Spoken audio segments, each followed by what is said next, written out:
गांव में मिला ससुराल। कहते हैं जोड़ियां ऊपर से बन के आती हैं। अब ऊपर वाला ये नहीं देखता है कि आपका जीवन साथी शहर में है या गांव में। इसलिए कई बार लड़कियों को शादी के बाद गांव से शहर में और शहर से गांव के माहौल में ढलने में काफी समय लग जाता है। अब हमारी दिव्या इस चीज को कैसे हैंडल करती है, आइए देखते हैं।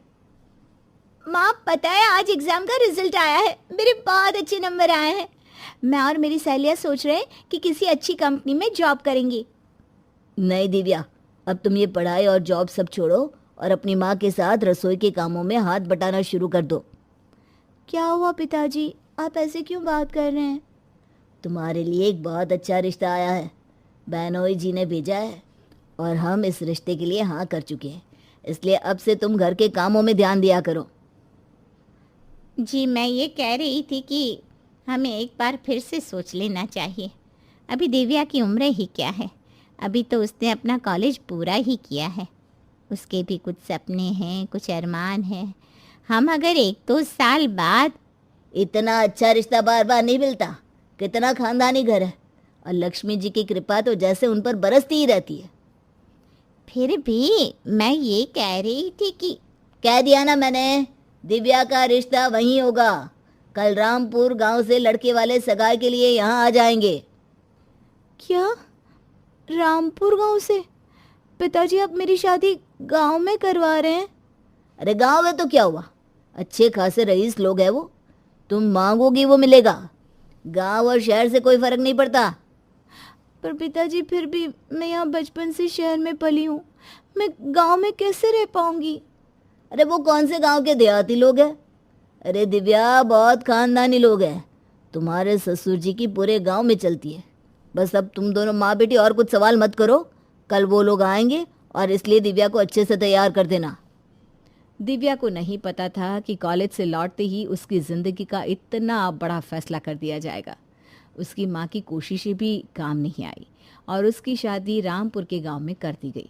हालांकि उसके ससुराल वाले देहाती नहीं थे, लेकिन गांव में रहने के कारण उनका माहौल और आदत गांव से बाहर नहीं जा पाई थी। दिव्या, एक काम करना, आज आटा पीस देना, फिर सबके लिए गर्मा गर्म रोटियां बना देना। आटा पीसना पड़ेगा? हाँ, तो रोटियां कहाँ से बनेगी फिर? नहीं, हमारे घर तो आटा पीसा हुआ ही आता है ना, इसलिए। हाँ, तो वो शहर है ना, वहाँ सब कुछ आसानी से मिल जाता है। पर यहाँ गांव में अभी तक इतनी सुविधा नहीं आई, इसीलिए यहाँ तो घर में ही आटा पीस कर रोटियां बनानी पड़ेगी। जी ठीक है। जो चीज़ें शहरों में आसानी से मिल जाया करती थी, गांव में होने की वजह से उन चीज़ों का मिलना बहुत मुश्किल हो रहा था। इसलिए उसे गांव में रहने में काफ़ी दिक्कत आ रही थी। मैं जानता हूँ तुम्हें गांव में रहने में, यहाँ के माहौल में ढलने में काफ़ी दिक्कत आ रही होगी। हाँ वो तो है, पर मैं कोशिश कर रही हूँ कि मैं यहाँ एडजस्ट कर पाऊँ। तुम चिंता मत करो, थोड़ा वक्त लगेगा पर धीरे धीरे आदत हो जाएगी। आपको यहाँ गांव में रहने में कुछ अजीब नहीं लगता? मेरा मतलब है कि यहाँ ज़्यादा सुविधा भी नहीं है, ना अच्छा सा मार्केट है, ना कोई बड़ा अस्पताल, ना कोई ढंग का स्कूल। हमारा कारोबार यहाँ इतना फैला हुआ है कि हम कभी यहाँ से जाने की सोच ही नहीं सकते। हाँ, अगर कोई ऐसी इमरजेंसी होती है तो हम शहर चले जाते हैं। अच्छा अच्छा। तुम जब से शादी करके आई हो ना, कहीं घूमने नहीं गई। एक काम करते हैं, कल फिल्म देखने चलते हैं। यहाँ गांव में एक थिएटर भी है। सच में? मुझे फिल्मों का बड़ा शौक है। मैं अक्सर अपनी सहेलियों के साथ जाती थी फिल्म देखने के लिए। ठीक है, तो तुम कल शाम को रेडी रहना, हम चलेंगे। दिव्या पहली बार गांव में फिल्म देखने जाने के लिए काफ़ी उत्साहित थी, पर उसकी जेठानी ये देखकर हंस रही थी। क्या हुआ भाभी, आप हंस क्यों रही हैं? मैं अच्छी नहीं लग रही हूँ क्या? अरे नहीं नहीं, बहुत अच्छी लग रही हो। बस मैं ये सोचकर हंस रही हूँ कि तुम्हें थिएटर बहुत पसंद आने वाला है। अच्छा, इतना अच्छा थिएटर बना हुआ है क्या यहाँ? अरे तुमने आज तक अपनी पूरी जिंदगी में इतना अच्छा थिएटर नहीं देखा होगा। फिर तो मैं और ज़्यादा एक्साइटेड हूँ देखने के लिए। हाँ हाँ, जाओ जाओ, दीपक भी बाहर से आ गया है, तुम्हारा इंतजार कर रहा है, जाओ। दिव्या जब थिएटर में पहुंचती है तब उसे पता चलता है कि आखिर उसकी जेठानी इतना क्यों हंस रही थी। गांव में वो एक ही थिएटर था जहाँ की कुर्सियाँ बिल्कुल टूटी फूटी थी और अंदर कुछ बकरियां भी बैठी हुई थी। ये है थिएटर? हाँ, अब यहाँ तो यही है, पर तुम फिल्म देखो ना, बहुत अच्छी है। हे भगवान! वक्त के साथ दिव्या ने खुद को समझा लिया कि अब उसकी किस्मत यही है और देखते ही देखते उसकी शादी को 2 साल भी हो चुके थे और अब सब लोग उस पर बच्चे को लेकर दबाव डालने लगे थे। दिव्या, अब तो शादी को 2 साल हो गए, अब तुम्हें बच्चा कर लेना चाहिए। हाँ, जब मैं तुम्हारे जितनी थी तो मेरा तो दूसरा बेटा होने वाला था। जी माँ जी, हम भी सोच रहे हैं इस बारे में। पहले लेडी डॉक्टर से मशवरा कर लें और फिर। अरे इसमें डॉक्टरनी से क्या मशवरा करना, अब तुम दोनों ना ज़्यादा मत सोचो। हाँ, और वैसे भी रामपुर में सब ऐसे ही करते हैं, ज़्यादा कोई डॉक्टर के पास नहीं जाता। मैं सोच रही थी क्यों ना हम एक बार शहर जाकर दिखाएं। अरे दिव्या, तेरी जेठानी के दोनों बच्चे भी ऐसे ही हुए हैं, ज़्यादा मत सोच, तू तो बस खुशखबरी सुना दे जल्दी से। दिव्या की सास और जेठानी ने उस पर दबाव बनाना शुरू कर दिया था, लेकिन गांव में अच्छे डॉक्टर की कमी थी। इसके बावजूद भी दिव्या की सास और जेठानी ने उसे शहर नहीं जाने दिया। दिव्या ने भी अपने ससुराल वालों की बात मान ली और अब वो 4 महीने गर्भवती थी। माँ जी, मैं सोच रही थी कि अब मैं शहर जाकर दिखा आती हूँ, सब कुछ ठीक तो है ना? अरे दिव्या बहू, तो फिर से वही बातें लेकर बैठ गई। हमने भी तो बच्चे पैदा किए हैं, है ना? तो यहीं इस गांव में एक डॉक्टर नहीं है, उसे दिखा ला, ठीक है? मैं तो अब भी ये कह रही हूँ कि एक बार शहर के डॉक्टर को दिखा लाते हैं, सही रहेगा। अरे माँ और भाभी कह रहे हैं ना सब ठीक होगा, तो ठीक ही होगा, तुम क्यों परेशान हो रही हो? ये हमारा पहला बच्चा है, इसलिए मैं नहीं चाहती कि कोई भी दिक्कत हो। मैं तुम्हारी चिंता समझता हूँ, लेकिन भाभी और माँ का बहुत अनुभव है इन चीज़ों का। तुम परेशान मत हो, जैसा वो कहे बस करती जाओ। पर पहले का समय अलग था, अब समय बदल चुका है। तुम ना ज़्यादा मत सोचो, हम कल इस गांव में एक डॉक्टर नहीं है, उसे दिखा लाएंगे। दिव्या को अपने होने वाले बच्चे की काफ़ी चिंता थी, लेकिन उसके ससुराल वालों को ये चिंता बेफिजुल लग रही थी। गांव में जो डॉक्टरनी थी उसके पास ना तो नई तकनीक थी और ना ही अच्छी दवाइयाँ, फिर भी सबको ये चीज़ काफ़ी नॉर्मल लग रही थी। दिव्या, तेरा आखिरी महीना शुरू होने वाला है, अब से ना ज़्यादा काम झाड़ू पोछा शुरू कर दे, इससे डिलीवरी भी नॉर्मल हो जाएगी। जी माँ जी, आपकी बात सही है, लेकिन अब ना मुझसे ये सारी चीज़ें नहीं होती। मुझे बहुत थकावट भी लगती है और दर्द भी होता है। अरे यह सब तो होता रहता है, तू इन सब पर ध्यान मत दे, ले पोछा लगा ले, हमारी भी डिलीवरी ऐसे ही हुई है। अब तो आखिरी महीना शुरू हो गया, मैं सोच रही थी कि एक बार शहर के डॉक्टर को दिखाते हैं। अरे नहीं, बिल्कुल नहीं, शहर के डॉक्टर तो जब देखो ऑपरेशन की बात करते रहते हैं, कोई ज़रूरत नहीं है, तेरी तो नॉर्मल डिलीवरी ही होगी। तू बस जो जो हम कहते जाए वो करती जाना, ठीक है? जी ठीक है। दिव्या के आखिरी महीने में उसकी सास और उसकी जिठानी ने उसे घर का पोछा और झाड़ू बर्तन करने को कहा, जबकि उसकी हालत अब ये सब करने की नहीं थी। पर क्योंकि अब वो अनुभवी होने का दावा कर रही थी, तो दिव्या को उनकी बात माननी पड़ रही थी। बस अब तो वो यही चाहती थी कि उसका बच्चा सही सलामत इस दुनिया में आ जाए। दिव्या, जो एक शहर की रहने वाली लड़की थी, उसकी शादी उसके पिता एक गांव में करवा देते हैं। वैसे तो दिव्या के ससुराल वालों के पास काफ़ी सारा पैसा था और वो देहाती भी नहीं थे, लेकिन गांव में रहने की वजह से उसके ससुराल वालों की सोच अभी भी थोड़ी पुरानी थी। इसलिए जब दिव्या माँ बनने वाली थी, तब उसकी जेठानी और सास उस पर नॉर्मल डिलीवरी के लिए दबाव बनाने लगे थे। दिव्या चल जल्दी से ये पोछा लगा दे, इससे डिलीवरी भी नॉर्मल होगी। माँ जी, अब तो मुझसे ये सब नहीं होता, काफ़ी दर्द होने लगा है मुझे। अरे अभी तो काफ़ी वक्त बाकी है डिलीवरी में, तो ज़्यादा ध्यान मत दे दर्द पे, ये सब ना आखिरी महीनों में होता रहता है। हाँ हाँ, चल जल्दी से काम खत्म कर ले और फिर ये काढ़ा पी लेना, ठीक है? थक हार की दिव्या अपने कमरे में आराम करने आती है। मुझसे अब ये दर्द बर्दाश्त नहीं होता, सच में। बस कुछ ही दिनों की तो बात है, माँ कह रही है कि डिलीवरी जल्दी हो जाएगी, वो भी नॉर्मल। तुम्हें लगता है कि इस गांव में डिलीवरी की सुविधा है अच्छे से? अरे भाभी की डिलीवरी भी तो यहीं हुई थी। तब की बात अलग थी, पता नहीं क्यों मुझे कुछ अच्छा नहीं लग रहा, जैसे कुछ बुरा होने वाला हो। अरे कुछ भी नहीं होगा, माँ और भाभी है ना, वो तुम्हारा ख्याल रख लेंगी, चिंता मत करो। दिव्या दर्द में जैसे तैसे अपने दिन काट रही थी और एक दिन अचानक उसे बहुत दर्द हुआ और उसे अस्पताल ले जाया गया, जहां डॉक्टर ने सबकी नॉर्मल डिलीवरी ही करवा रही थी, क्योंकि उसके पास ज़्यादा तकनीक थी नहीं और ना ही ऑपरेशन का ज़्यादा अनुभव था। इतनी देर क्यों लग रही है? डिलीवरी में कुछ दिक्कत है, पर हम देखते हैं हम क्या कर सकते हैं। दिव्या की डिलीवरी में कुछ दिक्कत आ गई थी, इसलिए उसके बच्चे की मौत हो गई। क्योंकि गांव में कोई तकनीक मौजूद नहीं थी, इसलिए वक्त पे उसे शहर भी नहीं ले जा सके। मेरा बच्चा, मेरा बच्चा। अब होने को कौन टाल सकता है बहू, हिम्मत रख। हाँ, तुम्हारी किस्मत में यही लिखा होगा। चिंता मत करो, भगवान तुम्हारी झोली फिर से भर देंगे। मेरा बच्चा, क्यों किया भगवान, ऐसा क्यों किया मेरे साथ?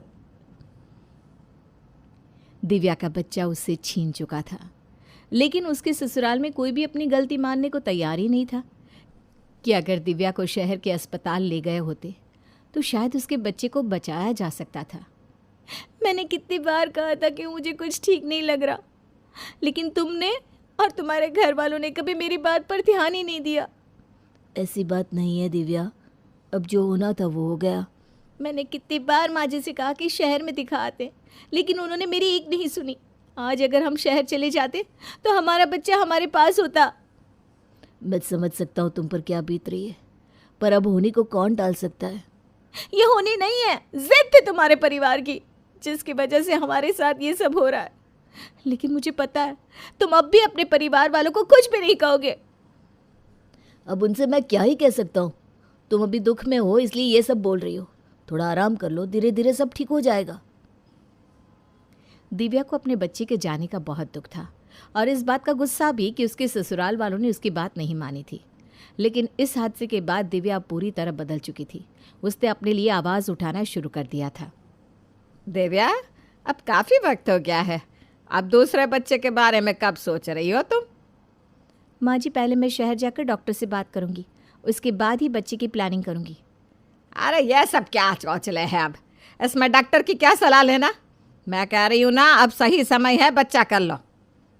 हाँ, और इसमें शहर जाने की क्या ज़रूरत है? नहीं, अब मैं कोई भी काम बिना डॉक्टर की इजाज़त के नहीं करूँगी। मैंने माँ को कह दिया है, उन्होंने शहर की एक अच्छी डॉक्टर के साथ अपॉइंटमेंट ले ली है। मैं आज ही जाकर दिखाऊंगी। अरे मैं कह रही हूँ ना बहू। नहीं माँ जी, इस बार मैं जाऊंगी, मतलब जाऊंगी। ये पहली बार था जब दिव्या ने अपने लिए कोई स्टैंड लिया था, जिससे सास, ससुर और ससुराल वाले काफ़ी नाराज़ हो गए थे। ये मैंने क्या सुना, बहू शहर की डॉक्टरनी को दिखा रही है। इस सब की क्या ज़रूरत है? तू बहू को समझा और मना कर, गांव में अस्पताल है, वहीं दिखा दे। बाबूजी, पहले बच्चे को खोने के बाद अब वो डर सी गई है, इसलिए अब कोई रिस्क नहीं लेना चाहती। अरे अनहोनी तो सबके साथ होती रहती है। अब शहर में जाकर डॉक्टर को बच्चा पैदा होने तक दिखाएगी तो बार बार शहर जाना पड़ेगा। जी जी बाबूजी, बात करता हूँ दिव्या से। दिव्या, तुमने शहर में डॉक्टर से अपॉइंटमेंट ले ली और मुझे बताया भी नहीं। इस बार मैं कोई खतरा नहीं लेना चाहती। अरे पर माँ और बाबूजी तुम्हारे इस फैसले से खुश नहीं है। तो मैं इसमें कुछ नहीं कर सकती। इस बार मैं अपने बच्चे के साथ कोई भी रिस्क नहीं लेना चाहती और ना ही मैं इस बार किसी की बात को सुनूंगी। देखो, मुझे लगता है कि हमें गांव में ही दिखाना चाहिए। तुमने पिछली बार भी यही कहा था ना, और उसका नतीजा क्या हुआ भुगत चुके हैं ना हम। मैं जानती हूँ तुम कभी अपनी फैमिली के खिलाफ नहीं जाओगी, तो मैं अकेले ही सब कर लूँगी, चिंता मत करो। देखो, इस घर में कलेश हो सकता है, बात को समझो ना यार। मैं इस बार सिर्फ अपने बच्चे के बारे में सोच रही हूँ और किसी के बारे में नहीं। दिव्या ने इस बार मन बना लिया था कि वो कुछ भी करके शहर में अपना इलाज करवाएगी। उसने जब शहर में डॉक्टर को दिखाया तो उसे पता चला कि वो फिर से माँ बनने वाली है। इस पर उसके ससुराल वाले तो खुश हुए, लेकिन उन्होंने फिर से वही गांव के अस्पताल में जाने की जिद शुरू कर दी। अब ये रोज़ रोज़ शहर में जाकर दिखाना अच्छा लगता है क्या? हमने भी तो यहीं बच्चे पैदा किया था। नहीं माँ जी, मैंने इस बार ठान लिया है कि मैं डिलीवरी शहर में ही करूँगी। इस बार मैं किसी की नहीं सुनने वाली। तो तुम्हारे कहने का मतलब है कि तुम्हें सब कुछ पता है, हमें तो जैसे कुछ पता ही नहीं है। और नहीं तो क्या, हमने भी बच्चे पैदा किए हैं और यही गांव में ही रह रहे हैं।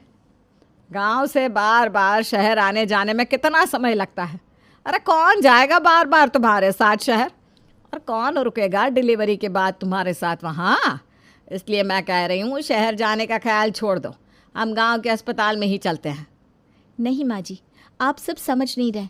यहाँ गांव में कोई तकनीकी सुविधा नहीं है। अगर कोई दिक्कत हो गई तो मेरे बच्चे की जान पे भी आ सकती है।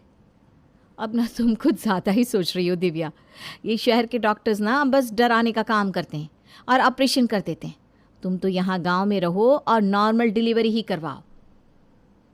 पिछली बार भी आप दोनों की बात मैंने मान ली थी, और क्या हुआ, अपना बच्चा खो दिया। पर इस बार नहीं। ये तो कोई बात नहीं हुई दिव्या, तुम अपने ससुराल वालों की बात को यूं नकार रही हो। माँ जी, मैं आपकी सारी बातें मानने को तैयार हूँ, बस ये नहीं। माँ जी, इसकी ज़बान तो देखिए कितनी चल रही है, सारा दिन शहर शहर करती रहती है बस। मैं गांव के खिलाफ नहीं हूँ, पर क्योंकि यहाँ अस्पताल की कोई सुविधा नहीं है, इसलिए बस मैं शहर जाने की जिद कर रही हूँ। आप दोनों मेरी इतनी सी बात को समझ क्यों नहीं रही? दीपक, अच्छा हुआ तू आ गया, और अब तू ही समझा अपनी बीवी को, बेफिजुल की जिद छोड़ दे। हाँ माँ, भी समझाता हूँ। दिव्या छोड़ दो ना ये जिद। तुम समझते क्यों नहीं हो? अरे सबको समझाना छोड़ दो, कोई नहीं समझने वाला यहाँ। एक काम करते हैं, हम दोनों शहर चलेंगे और हमारा बच्चा भी वहीं पैदा होगा। दीपक? हाँ, मैं तुम्हारे साथ हूँ। मैं जानता हूँ मैंने आज तक कभी तुम्हारा साथ नहीं दिया, लेकिन अपने बच्चे के लिए मैं किसी के भी खिलाफ जा सकता हूँ। ये तो क्या कह रहा है दीपक? जो सच है माँ वही कह रहा हूँ। हाँ, थोड़ी देर हो गई कहने में, पर दिव्या की डिलीवरी शहर में ही होगी, चाहे कोई हमारा साथ दे या ना दे। मैं दिव्या और मेरे बच्चे के साथ कोई भी रिस्क नहीं लूँगा। दीपक ने इस बार दिव्या और अपने बच्चे को चुना और उनका साथ दिया। दिव्या के ससुराल वाले उन दोनों की इस बात से नाराज़ तो थे, लेकिन दिव्या के सपोर्ट से दिव्या ने अपने बच्चे को शहर के अस्पताल में जन्म दिया, जहां डिलीवरी में दिक्कत होने के बाद भी डॉक्टर्स ने बच्चे को सही सलामत बाहर निकाल लिया। हमें माफ़ कर दे दिव्या बहू, हम अपनी ज़िद में न जाने क्या करने जा रहे थे। हमें खुशी है कि तुम दोनों ने सही फैसला लिया, और आज देखो तुम्हारा बच्चा हम सबके साथ स्वस्थ है। कभी कभी अपने जीवन साथी का साथ ही आपके लिए सबसे बड़ी ताकत होती है। अगर आपका जीवन साथी आपके साथ है तो आप कहीं भी रह सकते हैं, चाहे गांव हो या शहर।